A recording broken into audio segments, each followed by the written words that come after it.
বিশ্বকাপের সুপার 8 খেলা নিয়ে আর কোনো শঙ্কা নেই বাংলাদেশের। নেপালের বিপক্ষে অবিশ্বাস্য জয় পেয়েছে বাংলাদেশ দল। গ্রুপ পর্বের নিজেদের শেষ ম্যাচে নেপালকে হারিয়ে সুপার 8 জায়গা নিশ্চিত করেছে হাথুরু সিংয়ের শিষ্যরা। দর্শক, টসে জিতে নেপাল প্রথমে বাংলাদেশকে ব্যাট করতে আমন্ত্রণ জানায়। ব্যাট করতে নেমে কোনো সুবিধাই করতে পারেনি বাংলাদেশ দলের ব্যাটসম্যানরা। প্রথম 10 ওভারে 5 উইকেট হারিয়ে 59 রান করে বাংলাদেশ। কোনো ব্যাটসম্যানই নেপালের বোলারদের সামনে দাঁড়াতে পারেনি।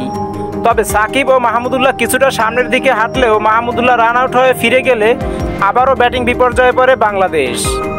শেষ উইকেটে এসে মোস্তাফিজ ও তাসকিন আহমেদের একটি করে 6 ও 4-এ 100 রান পার করে বাংলাদেশ।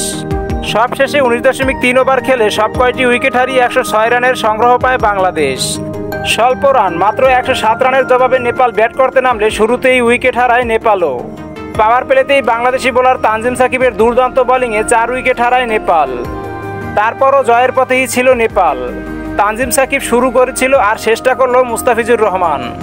মুস্তাফিজুর রহমান একটি মেইডেন ওভার সহ 4 ওভারে 7 রান দিয়ে নিয়েছেন 3 উইকেট এবং পাওয়ার প্লেতেই তানজিম সাকিব মাত্র 7 রান দিয়ে 4 ওভারে 4টি উইকেট তুলে নিয়ে নেপালকে হারিয়ে দিয়েছে। বাংলাদেশ দলের অন্য বোলাররাও তাদের বোলিং ও ফিল্ডিংয়ে ছিলেন দুর্দান্ত। বাংলাদেশের ব্যাটিং লাইন আপ দুর্বল থাকলেও দলকে আগলে রেখেছে মোস্তাফিজ ও তানজিম সাকিবের মতো বোলাররা। এমন দুর্দান্ত বোলারের সুফলেই ম্যাচে 21 রানে জয়লাভ করে সুপার 8 খেলার টিকিট নিশ্চিত করেছে বাংলাদেশ।